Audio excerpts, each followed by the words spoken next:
ce matin avec vous. Ça fait depuis le mois d'octobre, si je ne me trompe pas, que notre frère Noël Morissette m'a contacté en me demandant, OK, on planifie l'année 2019, quand est-ce que tu peux venir faire ton tour pour enseigner à l'Église de Victoriaville? Puis on a choisi la date, puis depuis ce moment-là, j'ai hâte. Pourquoi? Certains d'entre vous, peut-être, assurément me connaissent ma famille, d'autres peut-être nous connaissent pas. Je vais voir si je suis correct avec mon utilisation de ça. Et non. Faut que tu pointes le quoi? Le PowerPoint directement? Essayons. Ah ben oui, toi. Ça, c'est ma famille. On est une famille de 6. On a grandi, moi personnellement, à l'âge de 20 ans, j'ai été sauvé par le ministère de cette église ici. Donc, j'ai grandi dans ma foi. Ça a été ma première église. Ça a été, en fait, ma première. J'en ai eu juste 2 parce que là où je suis maintenant, c'est la deuxième. On a eu 2 de ces 4 enfants-là ici. Donc, vous avez pu les côtoyer pour certains, Liane et Coralie, nos 2 plus vieilles. Nicolas et Maëla sont nés lors de notre déménagement. On habite dans le coin de Laval, puis on est impliqué dans un projet d'implantation d'église depuis les 9 dernières années là-bas. Donc, le Seigneur m'a appelé au ministère pastoral il y a à peu près 6-7 ans. J'ai, depuis ce temps-là, commencé ma formation avec le séminaire, avec Sembec. Et puis, jusqu'à tout récemment, il y a quelques changements qui sont arrivés dans les derniers mois, desquels je veux vous informer pour que vous puissiez continuer de prier pour notre famille. Le couple de pasteurs principaux de l'Église ont décidé de poursuivre leur appel pour se joindre à plein temps avec le séminaire à Sembec. Donc, ce que ça veut dire pour moi et notre famille, c'est qu'on devient pasteur par intérim de l'Église jusqu'à ce que, Dieu voulant, l'Église nous adopte pleinement comme pasteur, famille pastorale principale de l'Église. On a toute une équipe qui est avec nous. Je voulais au moins vous les présenter. C'est une équipe d'anciens en formation. Donc, ça, c'est nos couples de leaders. La famille La Flèche en haut à gauche, la famille Ima en haut à droite et la famille Prescott en bas. Donc, c'est une belle équipe. On a vraiment une belle équipe. On a une église où Dieu, on voit que Dieu marche devant nous, puis on veut simplement suivre sa volonté, accomplir la mission qu'il nous a donnée dans la région qu'il nous a donnée. C'est énormément de personnes. C'est plus de 400 000 personnes qui vivent dans un rayon à peu près de 10 km autour de l'église, puis une présence évangélique très faible. Donc, en anglais, on dit « You have your work cut out ». Notre travail est bien défini. Le Seigneur a mis ça clair. On a des gens à atteindre avec l'Évangile. Donc, ce matin, c'est un privilège, comme je l'ai dit, de pouvoir venir enseigner. Si on m'avait dit il y a 9 ans, quand j'ai quitté ici, à un moment donné, tu vas revenir prêcher à Victo, j'aurais probablement traité là où les personnes de fous ou de folles. Mais les plans du Seigneur, puis comment Dieu travaille dans nos vies, c'est toujours exceptionnel de voir à quel point Dieu fait les choses souvent à sa manière. Nos plans, c'est une chose, mais les plans de Dieu, c'en est une encore plus solide sur laquelle on peut s'appuyer. Fait que permettez-moi de prier avant qu'on puisse commencer. Seigneur Dieu, ce matin, on veut s'ouvrir à toi, on veut te laisser toute la place pour que tu te révèles à nous, pour que tu nous répondes, pour que tu nous parles à nos cœurs, à notre intelligence, à notre foi. Seigneur, on s'attend à toi ce matin et on s'attend à ce que ton esprit se révèle puissamment à nous dans le sujet qu'on va aborder. Amen.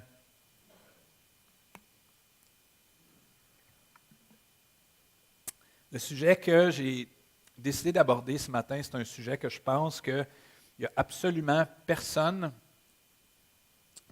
un être humain normalement constitué, ici présent, qui peut dire « Ah, ça ne me concerne pas ». Je vous mets en contexte un petit peu. J'ai suivi dans l'année qui est passée un cours avec le séminaire, un cours d'apologétique. L'apologétique, c'est quoi? Bien, simplement, pour faire une définition, c'est une discipline qui constitue à défendre la foi chrétienne avec des arguments logiques et rationnels basés sur les Écritures.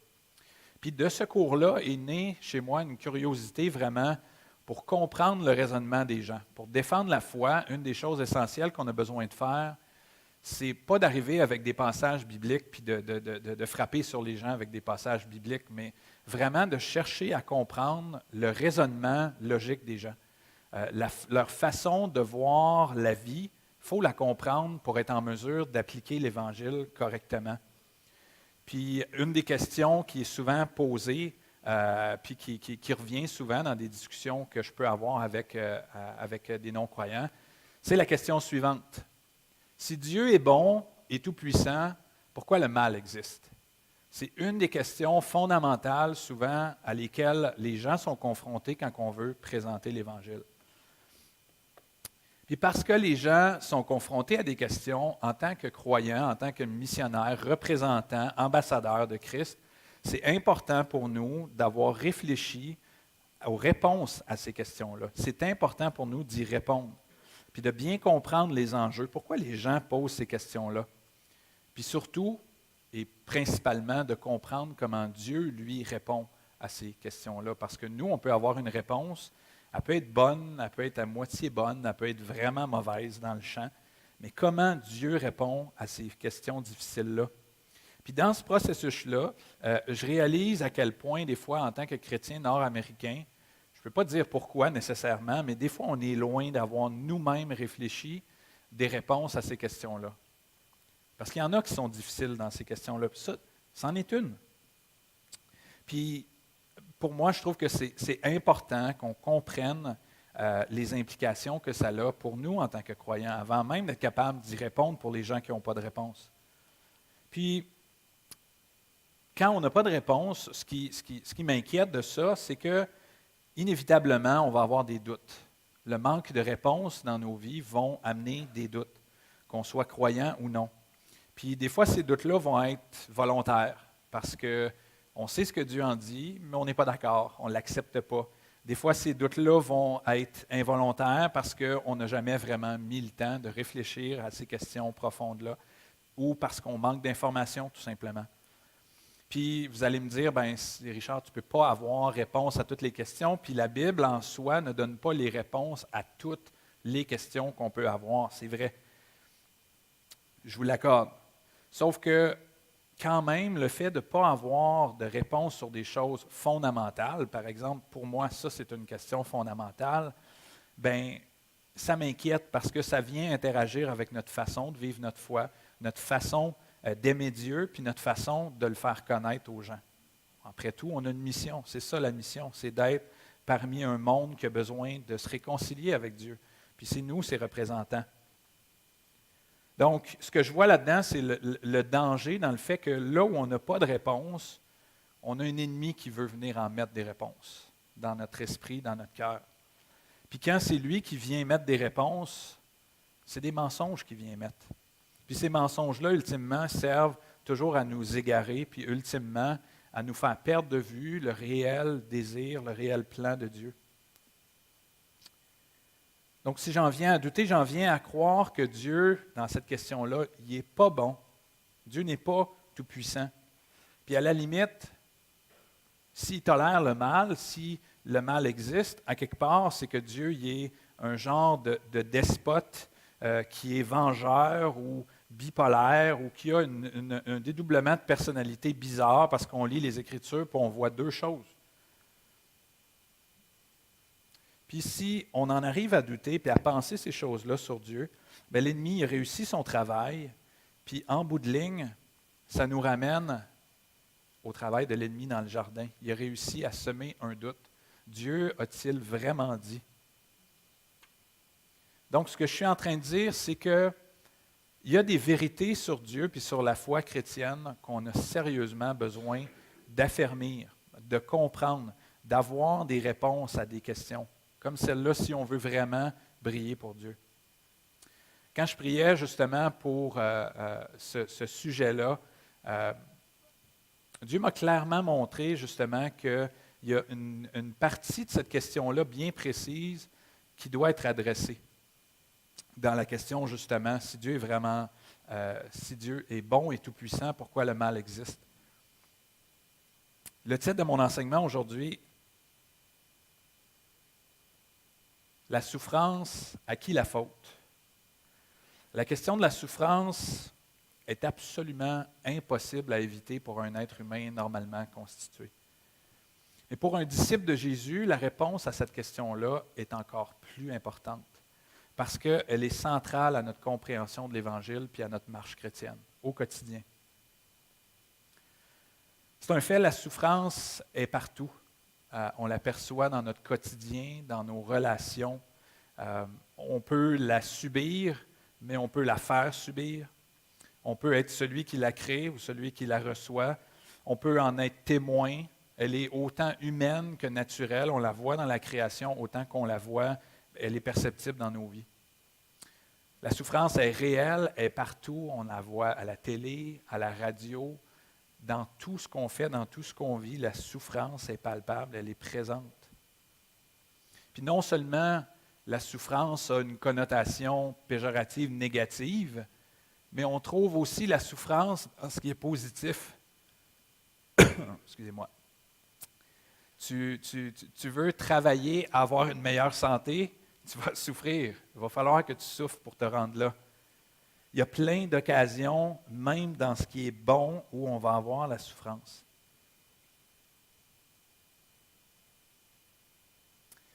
Je n'ai pas besoin, je pense, de m'étendre sur vous prouver le fait que la souffrance est présente et qu'on la vit tous et chacun au quotidien. Puis probablement que j'en suis convaincu un peu avec ce qu'Éric disait dans les annonces, dans le fait de prier les uns pour les autres parce qu'il y en a en ce moment qui souffrent. Bien, la maladie en est un exemple concret de ça. Puis je suis convaincu qu'en ce moment, chacun de vous, si je vous donnais 1 minute pour écrire sur un papier pour quelle raison, quel est un sujet de souffrance dans votre vie actuellement que vous subissez ou duquel vous êtes témoin, tout le monde aurait quelque chose à dire, tout le monde aurait quelque chose à écrire. On regarde dans la parole de Dieu, ouvre les pages de la Bible, le nombre d'histoires. Joseph, qui est finalement vendu par ses frères, tenu pour mort. Moïse, qui naît dans une famille, se retrouve exilé de sa famille, finit par grandir parmi les Égyptiens, s'enfuit après avoir commis un meurtre, revient. Toute son histoire au complet est remplie d'occasions de souffrance. Le fait de ne pas pouvoir, en bout de ligne, entrer en terre promise à cause d'une désobéissance, tout sur la vie de Moïse. Job, je n'ai même pas besoin d'exprimer la vie de Job. On sait, Job a souffert. David, même dans sa vie. Jérémie, un des prophètes à qui Dieu a donné une mission impossible parmi un peuple rebelle, va les reprendre avec des paroles dures qu'ils n'accepteront pas. Puis je te le dis d'avance, ils ne changeront pas. Je suis juste dans l'Ancien Testament, puis la Bible, déjà, elle déborde d'occasions de souffrance. Elle déborde de témoignages de souffrance, de toutes sortes de façons. Puis, je n'ai même pas encore regardé dans le Nouveau Testament. Humainement, là, c'est impossible de lire la parole de Dieu sans être capable de connecter avec les émotions, puisque les gens, ces personnages-là bibliques, ont vécu sans être capable de voir la souffrance qui a été traversée. Puis la Bible est claire là-dessus. Le monde qui nous entoure aujourd'hui est tout autant rempli de la même souffrance qu'on en était témoin dans la parole de Dieu. La souffrance est aussi omniprésente aujourd'hui qu'elle l'était. C'est impossible de passer à côté, puis même la naissance amène la souffrance, puis la mort en amène tout autant. Mais pourquoi est-ce que la souffrance est présente? Je pense que c'est une question importante. Dans mon vécu, je réalise qu'on a souvent une tendance, quand on se pose cette question-là, pourquoi la souffrance est là dans ma vie personnelle, on a souvent une tendance à vouloir en extérioriser la source. C'est toujours quelque chose en dehors de nous qui provoque la souffrance. La source est souvent rattachée justement à quelque chose qui est externe. C'est les autres, c'est la société, c'est mon boss, c'est la nature, c'est ma femme, c'est mon mari. C'est toujours souvent à l'externe. Puis on a surtout un réflexe facile, malheureusement, que ce soit des non-croyants ou des croyants, de pointer facilement le doigt vers Dieu quand on souffre. On dit, pourquoi tu me fais ça? Pourquoi je vis ça? Pourquoi je traverse ça? quand on pense à la souffrance, puis surtout en lien dans la question avec sa souveraineté. S'il est créateur, puis qu'il fait ce qu'il veut, bien forcément, c'est de sa faute. On dit de Dieu qui est cruel parfois parce que soit qu'il a créé le mal puis la souffrance, ou bien parce qu'il ne fait absolument rien pour l'empêcher. Puis ça, c'est un peu pointé du doigt, puis ça, c'est facile, on le fait tous. C'est toujours plus simple de regarder dans la cour du voisin que de regarder à l'intérieur de nous-mêmes. Puis si c'est le cas, vraiment que Dieu est cruel puis qu'il nous laisse dans cette souffrance-là, quand il pourrait changer des choses, bien, il faut se demander, des fois je me mets à l'inverse, puis je me dis, OK, Dieu il a le pouvoir de faire quelque chose sur le mal, mais il ne fait rien. Bien, pourquoi nous, on met des enfants au monde? C'est ironique, je trouve, de se dire, Dieu sait très bien que c'est difficile la vie, mais quand même, elle se poursuit. Puis nous, en tant qu'êtres humains, on sait très bien que si on met des enfants au monde, on va les mettre au monde dans la souffrance jusqu'à leur mort. Mais pourtant, on continue d'avoir des enfants. Qu'est-ce que ça dit sur nous? Qu'est-ce que ça dit sur Dieu? Est-ce que ça fait de nous des gens cruels? Parce qu'on pourrait l'empêcher, mais non, on engendre quand même la vie. Mon but en disant ça, ce n'est pas de nous rendre, de nous porter le blâme puis de dire hey, on est tellement cruel parce qu'on a des enfants. Mais c'est vraiment de se poser la question plus loin puis de savoir qu'on n'est pas si innocent que ça dans toute la question de la souffrance. Mais qu'est-ce que la Bible, elle, nous dit sur ce fameux sujet-là? Si je vous pose la question, dans quel livre est-ce que la souffrance arrive? Au milieu, à la fin? Direct au début. Dans la Genèse, Dieu a créé une création parfaite, le soumise à l'homme, a créé une aide parfaite à l'homme, les place dans une situation incroyable, en relation parfaite avec lui. Puis ça arrive direct là, avec la désobéissance de l'homme. Mais qu'est-ce qui se passe après? On va le lire.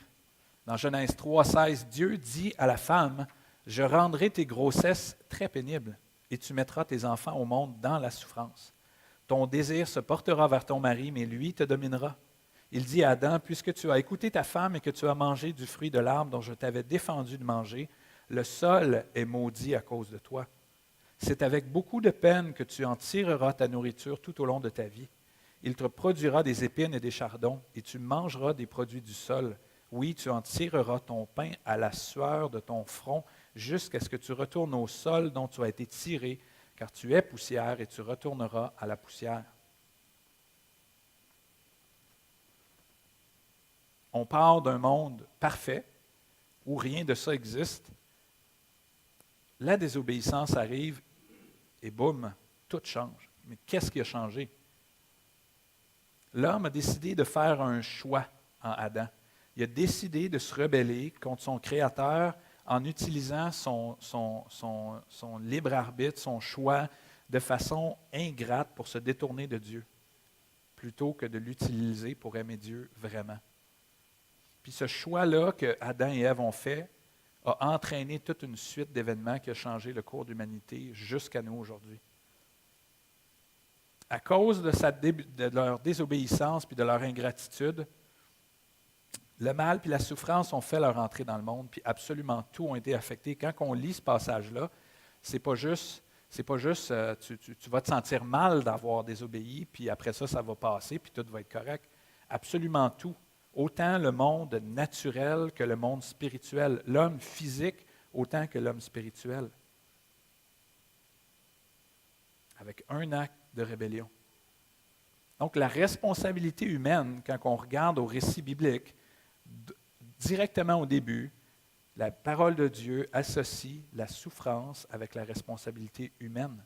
Ce qu'on expérimente aujourd'hui est rattaché à la responsabilité humaine.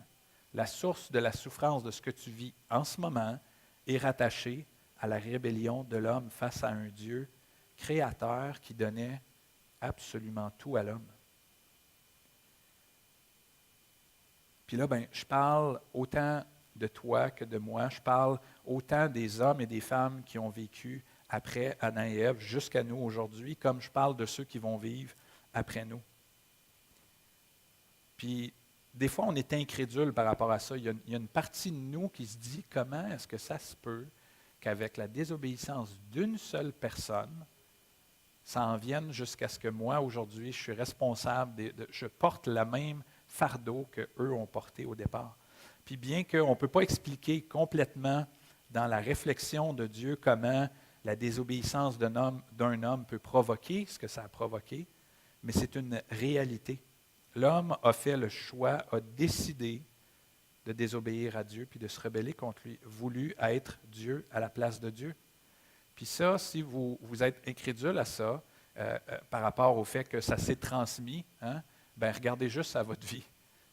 Je regarde dans mon propre cœur, puis je vois absolument tout ce qui est nécessaire dans ma propre vie pour dire que oui, cette même désobéissance-là est applicable à moi.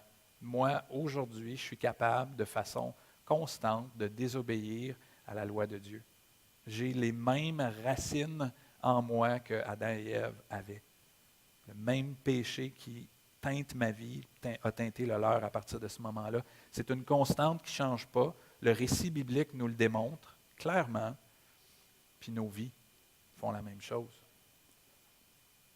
Alors, comment on pourrait, si on regarde au fait que Dieu, justement, a permis que la désobéissance amène cet effet-là jusqu'à nous aujourd'hui, est-ce qu'on peut accuser Dieu de finalement ne pas avoir voulu se débarrasser de la souffrance ou d'en avoir été le responsable?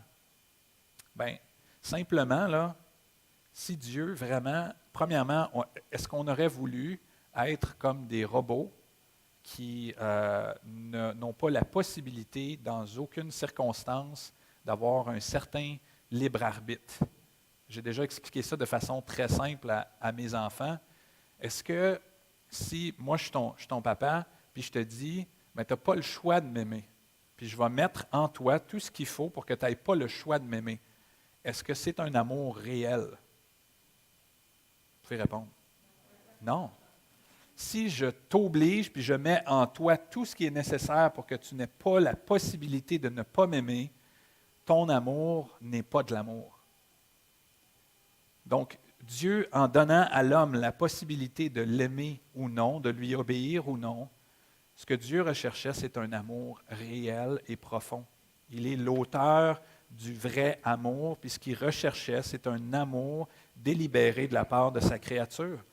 Donc, est-ce que Dieu a provoqué ça? Non, Dieu a donné ce choix-là à l'homme pour être aimé par l'homme vraiment. Puis quand on pose la deuxième question, c'est bien, pourquoi d'abord est-ce qu'il n'a pas décidé de l'arrêter, la souffrance? OK? Qu'est-ce qu'il aurait dû faire s'il avait voulu arrêter la souffrance qui est, on s'en rappelle, je viens de le dire, provoquée par l'homme? Extermination complète. Si tu veux arrêter la source de la souffrance qui est dans l'homme, ça veut dire se débarrasser de l'homme. Donc, est-ce que ça aurait été mieux pour vous ce matin de même pas exister? Que Dieu nous anéantisse, qu'on ne fasse plus partie de l'équation? Mais tout le monde, unanimement, va me dire, ben non, je veux vivre, je veux juste pas souffrir.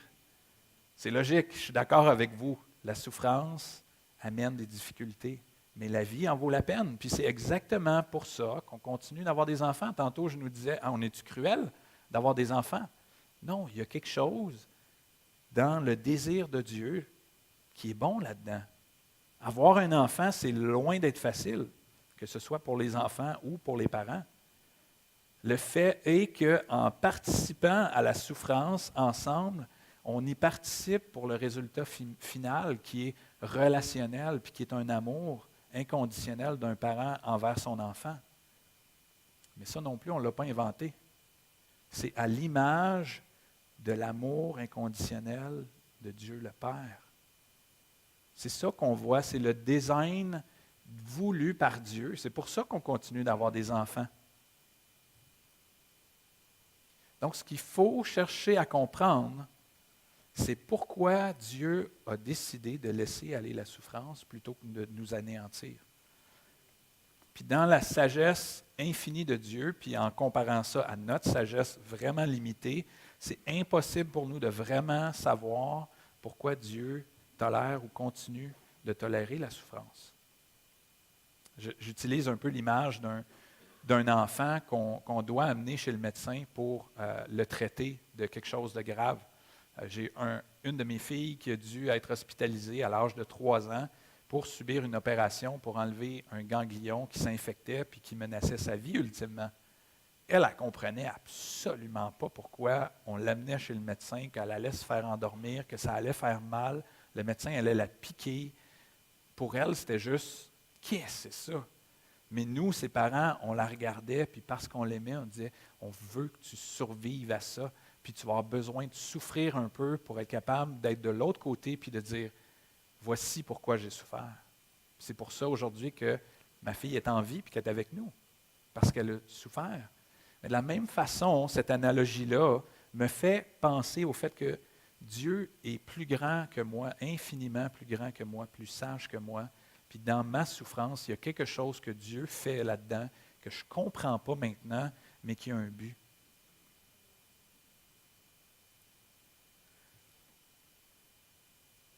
De la même façon qu'en tant que parents, on est prêt à donner notre vie pour nos enfants, mais justement, Dieu est prêt à donner la vie de son Fils plutôt que de nous éliminer de l'équation. C'est là que je m'en vais.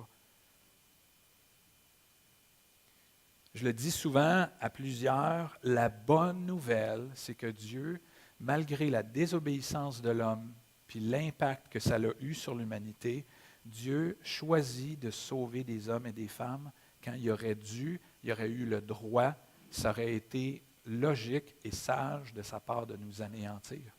C'est ce qu'on méritait. Non, il choisit de se révéler à nous, de venir vers nous avec une compassion sans borne.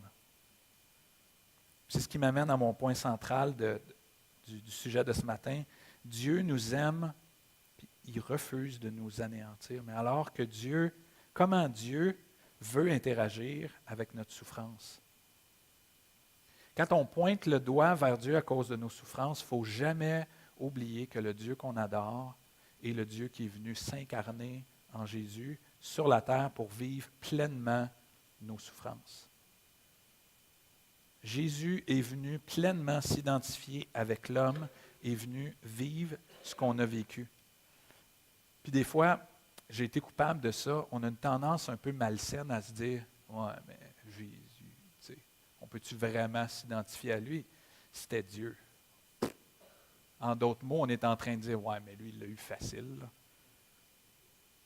Il faut s'enlever de la tête ce genre de réflexion-là parce qu'on passe justement à côté d'une grande vérité, d'une vérité centrale que Dieu veut nous amener par rapport à nos souffrances. Puis, comme je le disais tantôt, on ouvre la porte aux erreurs, on ouvre la porte à l'ennemi qui veut nous faire croire quelque chose de différent. Jésus était pleinement homme et pleinement Dieu. Il est venu pour s'identifier complètement, puis je mets un accent là-dessus, complètement à nous dans notre nature. Il est venu pour souffrir avec nous. Il n'est pas venu en camp de vacances pour faire plaisir à son Père. La Bible ne nous donne pas énormément d'informations sur la vie de Jésus en général, mais de sa naissance à 12 ans à peu près, on a de l'information là, puis après ça, du début de son ministère terrestre, autour de la trentaine jusqu'à sa mort, on a plus d'informations.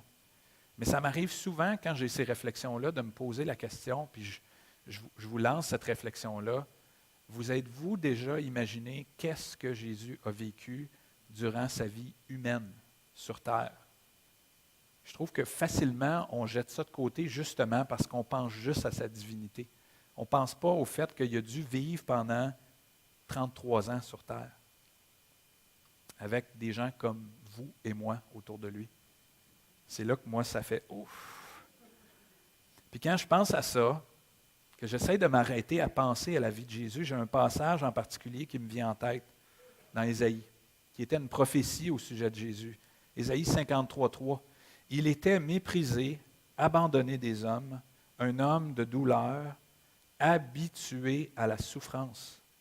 Oui, il était semblable à ceux devant lesquels on détourne les yeux. Il était méprisé et nous n'avons fait aucun cas de sa valeur.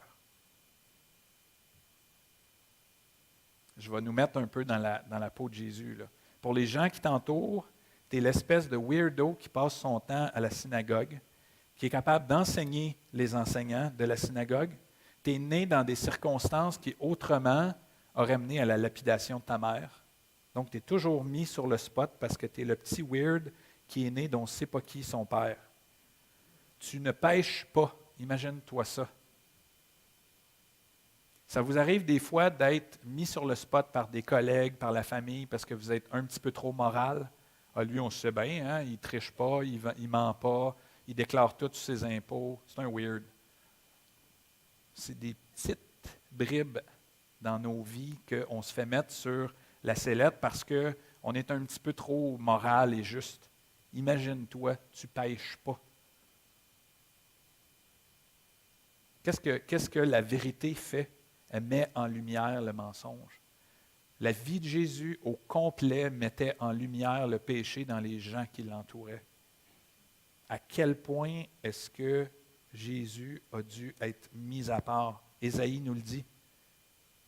Un homme méprisé, abandonné des hommes, habitué à la souffrance. Imagine, là, ça c'est avec tes relations. Maintenant, tu as des parents, tu as des frères et des sœurs. Y en a-tu ici qui l'ont difficile avec leurs frères et leurs sœurs? Tiens, mes enfants lèvent toute la main. Ils sont comme « Amen, papa! » Imagine-toi ça. À la maison, tes parents, tes frères, tes sœurs sont intégralement, complètement pécheurs, mais pas toi. Tu es le grand frère parfait. Hey, ça devait-tu être beau comment il se faisait mettre sur le spot puis détesté par ses frères et ses sœurs. Imagine le nombre de situations qu'il a vécues dans sa famille. Je ne veux même pas m'y arrêter. Puis le reste de sa vie d'adulte qui est connu dans les Écritures, tu ne peux pas lire les Évangiles sans être constamment confronté à la souffrance que Jésus a traversée sur une base quotidienne. Il était mis à part, il a été juste sa mort, on épargne les détails, mais de voir la façon dont Jésus avait le cœur brisé de voir la souffrance humaine autour de lui. Hein, la Bible nous parle souvent à quel point il était ému de compassion devant la souffrance de laquelle il était témoin constamment. Imaginez-vous, là, c'est Dieu fait chair, le Créateur qui aime sa créature, qui vient vivre au milieu d'elle, puis qui la regarde souffrir, le cœur déchiré. S'il avait vraiment été un Dieu bipolaire, vengeur, on en aurait mangé toute une. Mais ce n'est pas ça qui est arrivé. Il venait pour s'identifier complètement à nos souffrances. Puis si ce n'était pas suffisant de venir prendre la place d'un homme pour être capable de vivre nos souffrances, Jésus est allé souffrir la croix à notre place. Il est allé jusqu'à souffrir le prix de notre condamnation. Personne de vous ou moi ici qui a vécu avant nous ou qui va vivre après nous va avoir à traverser ce que lui a traversé là. La souffrance d'avoir à prendre le poids de la condamnation de tous les hommes. Puis ce qu'amenait le prix de cette condamnation-là, c'était d'être séparé de Dieu. Il a dû vivre la séparation complète d'avec son Père à cause de nos péchés. On le voit dans Marc 15, 34. Et à la 9e heure, Jésus s'écria d'une voix forte, « Élie, Élie, Élie, lama sabachthani », ce qui se traduit, « Mon Dieu, pourquoi m'as-tu abandonné » Est-ce que vous avez déjà vécu l'abandon? Sous différentes formes. Une petite tranche de vie. Je me suis longtemps senti abandonné par mon père biologique. Quand j'allais avoir à peine 5 ans, il s'est enlevé la vie. Puis j'ai grandi avec le sentiment d'avoir été abandonné par mon père. Puis je refusais absolument, catégoriquement de savoir pourquoi il avait fait ce qu'il avait fait. Puis humainement, je m'accrochais à cette émotion-là de sentiment d'abandon. Jusqu'à l'âge de 20 ans, j'avais la certitude que j'avais été lâchement abandonné par mon père. Puis par la grâce de Dieu, Christ a sauvé ma vie, comme je vous disais tantôt, ici même à Victoriaville.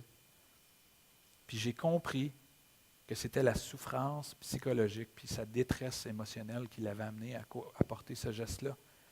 Parce qu'il ne pouvait pas accepter de nous faire subir ça, à nous, sa famille.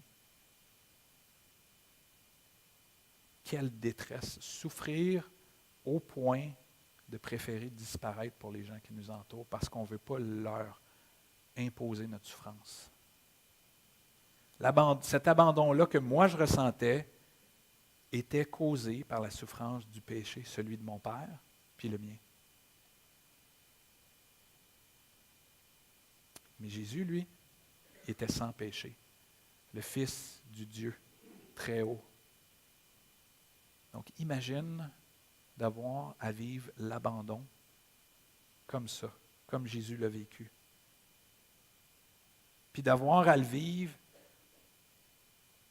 pas pour n'importe quelle raison, pour toi, pour moi, pour des êtres humains tout croche. Ça, c'est l'amour de Dieu qui est sans borne.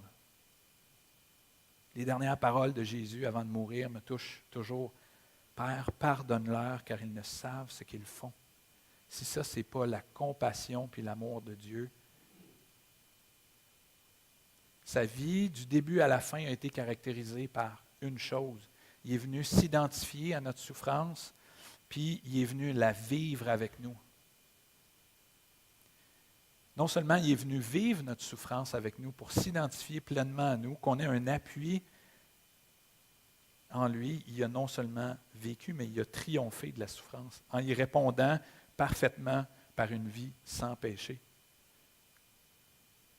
Il a triomphé de la mort en ressuscitant. Qui d'autre a fait ça? Personne. Il est venu pour prendre la condamnation causée par le mal qui nous habite depuis la chute. Puis il est venu souffrir la mort à la croix afin qu'on puisse, nous, être réconciliés une fois pour toutes avec Dieu.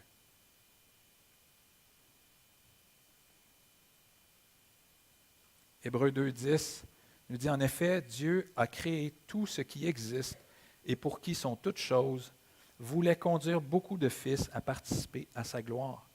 Il lui convenait pour cela d'élever à la perfection par ses souffrances celui qui devait leur ouvrir le chemin du salut.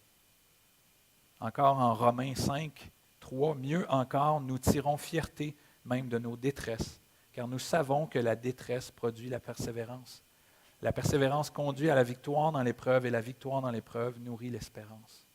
Or, notre espérance ne risque pas d'être déçue car Dieu a versé son amour dans nos cœurs par l'Esprit Saint qu'il nous a donné. En effet, au moment fixé par Dieu, alors que nous étions encore sans force, le Christ est mort pour des pécheurs. À peine accepterait-on de mourir pour un juste. Peut-être quelqu'un aurait-il le courage de mourir pour le bien. Mais voici comment Dieu nous montre l'amour qu'il a pour nous. Alors que nous étions encore des pécheurs, le Christ est mort pour nous. Sans Jésus qui compatit à notre souffrance, il ne fait absolument aucun sens de vivre dans le monde dans lequel on vit. Puis on fait le choix, on continue de le faire, de se rebeller envers le Créateur ou de se réconcilier avec lui. Notre espérance n'est pas attachée à ce monde-ci. Espérer d'arrêter de souffrir ici, c'est futile. Le problème de la souffrance doit nous pousser à rechercher ce que Dieu a voulu au départ pour sa créature, être dans sa présence, dans un endroit où la souffrance puis le mal n'ont pas la possibilité d'être présents. Puis c'est exactement ça, un jour, auquel on est appelé quand on se réconcilie avec Dieu. 2 Corinthiens 4, 17 nous dit, en effet, nos détresses présentes sont passagères et légères par rapport au poids insurpassable de gloire éternelle qu'elle nous prépare. Ou en Apocalypse 21, 4, il essuiera toute larme de leurs yeux. La mort ne sera plus et il n'y aura plus ni deuil, ni plainte, ni souffrance, car ce qui était autrefois a définitivement disparu. Il y a un but à la souffrance. On a un Dieu qui compatit parfaitement à notre souffrance en Christ, qui en a payé le prix et qui a triomphé de sa conséquence, qui est la mort et la séparation de Dieu pour l'éternité. Et maintenant, qu'est-ce que ça veut dire? Comment on peut vivre la souffrance à la lumière de ces vérités-là. Si on choisit de tourner le dos à ces vérités-là, la souffrance, comme je l'ai dit, est sans but, est futile, puis à la limite, elle est cruelle. On demeure rebelle, puis la grande majorité, comme la grande majorité des êtres humains depuis Adam. Mais si au contraire, on accepte que la souffrance, c'est le résultat de notre nature pécheresse, donc on est coupable, qu'on accepte qu'elle nous pointe vers notre besoin de réconciliation avec Dieu, puis qu'on se détourne de notre rébellion, c'est là qu'on peut laisser à Dieu l'opportunité d'intervenir dans nos vies d'une façon puissante. Puis ça, c'est mon point final. Il y a une richesse incroyable duquel je veux parler dans la compassion de Dieu. On doit d'abord, pour ça, avoir bien sûr compris et accepté notre responsabilité pour la souffrance avant de parler du sujet duquel je vais parler, parce que ça y est rattaché. On doit avoir compris et accepté la compassion de Jésus par rapport à notre souffrance, avant de passer à comprendre le point suivant. Un des éléments que je trouve qui est un des plus grands encouragements pour chaque croyant concernant la souffrance, c'est le fait qu'il vient participer activement à nos souffrances. Comment? Il donne à ceux qui se sont repentis puis réconciliés avec lui son esprit.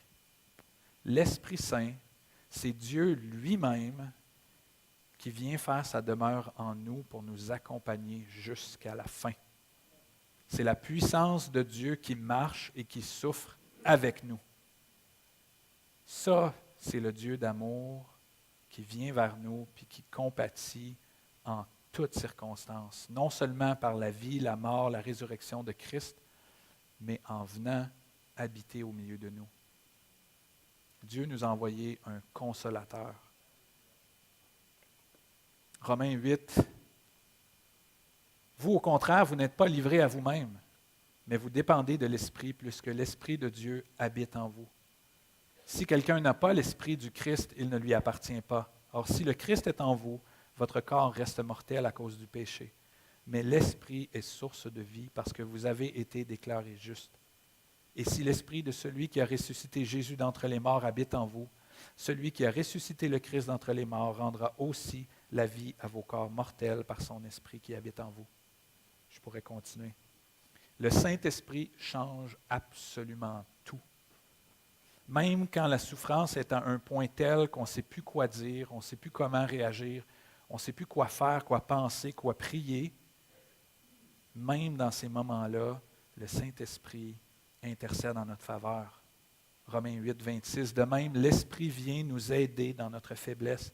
En effet, nous ne savons pas prier comme il faut, mais l'Esprit lui-même intercède en gémissant d'une manière inexprimable. Et Dieu qui scrute les cœurs sait ce vers quoi tend l'Esprit, car c'est en accord avec Dieu qu'il intercède pour ceux qui appartiennent à Dieu. Ça, c'est l'amour de Dieu, l'amour de Christ. Le comprendre est absolument central à nos vies de croyants. L'accepter est absolument central à ta vie si ce matin, Christ ne fait pas partie de ta vie.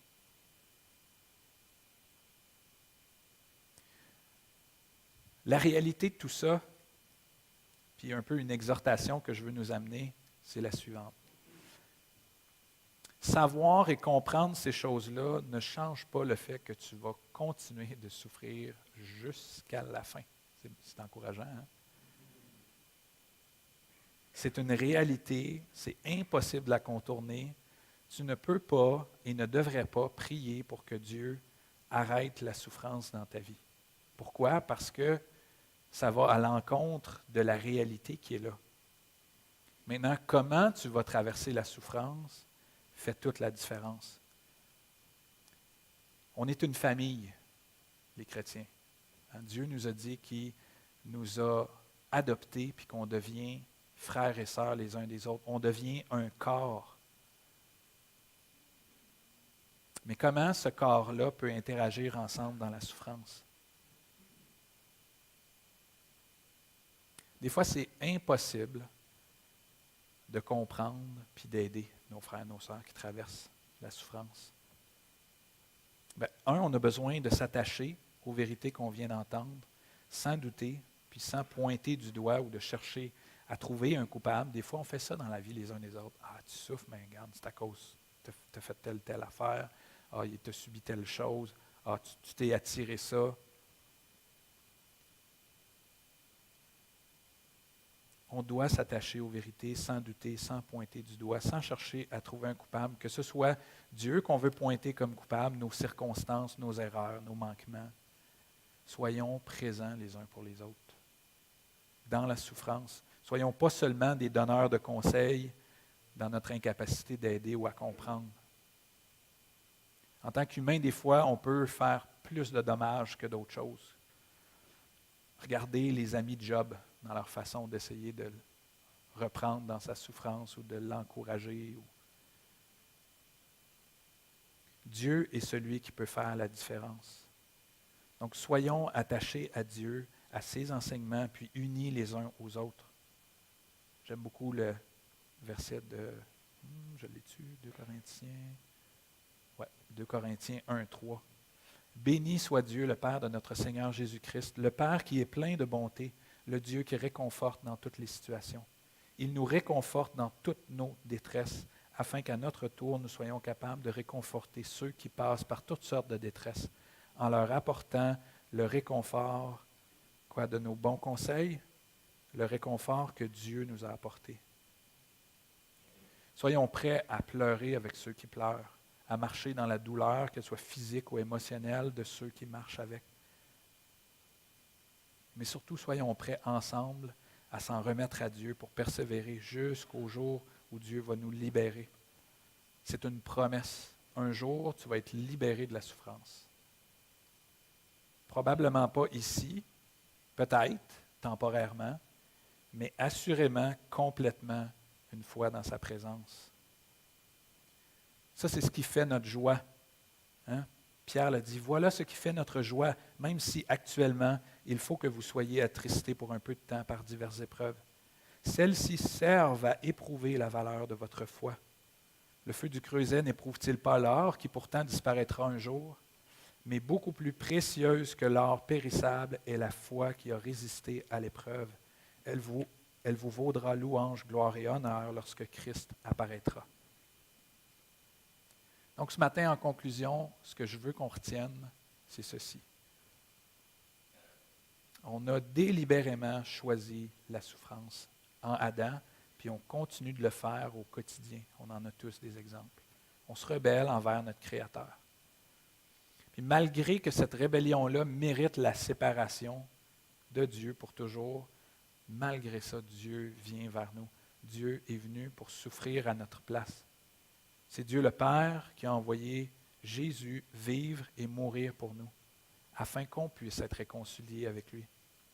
Puis c'est aussi lui qui vient habiter en nous par son esprit, pour nous donner une vie nouvelle, pour nous secourir, puis pour participer activement à notre souffrance au quotidien. C'est lui, le Dieu de la Bible. C'est ce Dieu-là qu'on adore ici ce matin. Le Dieu qu'on veut servir jour après jour, puis qu'on veut faire connaître à Victoriaville, puis dans les régions. C'est là qu'est notre espérance, dans le fait que Jésus a tout accompli, puis dans le fait qu'il vit en nous jusqu'à la fin. Je serai avec vous jusqu'à la fin, il nous dit dans Matthieu 28.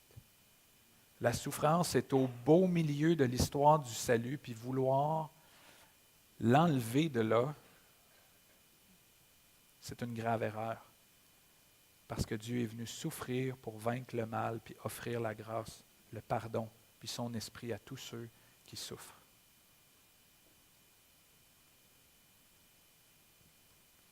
Jean 16, 33, il fallait que je vous dise aussi cela pour que vous trouviez la paix en moi.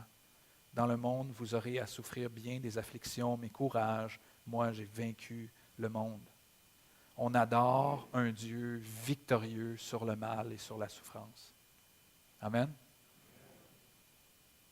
Alors ce matin, de grâce, si tu n'as jamais rencontré Dieu de façon personnelle, de grâce, repens-toi de cette rébellion-là qui est dans l'homme. Tu ne peux pas la nier. Tu la vis. Tourne-toi vers Dieu. Reçois celui que les Écritures appellent le Consolateur, l'Esprit Saint, puissance de Dieu pour souffrir avec toi. Matthieu 11, 28. Venez à moi, vous tous qui êtes accablés avec le poids d'un lourd fardeau, et je vous donnerai du repos. Prenez mon joug sur vous et mettez-vous à mon école, car je suis doux et humble de cœur, et vous trouverez le repos pour vous-même. Oui, mon joug est facile à porter, et la charge que je vous impose est légère. Pas parce que la souffrance puis le mal est facile à porter, mais parce que Christ a compati parfaitement à notre souffrance. Et parce qu'il vit en nous activement. Il vient compatir au quotidien. Puis si tu es ce matin un enfant de Dieu par adoption, par la grâce de Jésus, ouvre tes oreilles et ton cœur, puis accepte ces vérités-là pour laisser à Dieu toute la place. Tu adores un Dieu de compassion qui vient à ton secours puis qui vit en toi. Tu n'as pas besoin de plus que ça. Crois seulement puis marche par la foi dans l'espérance.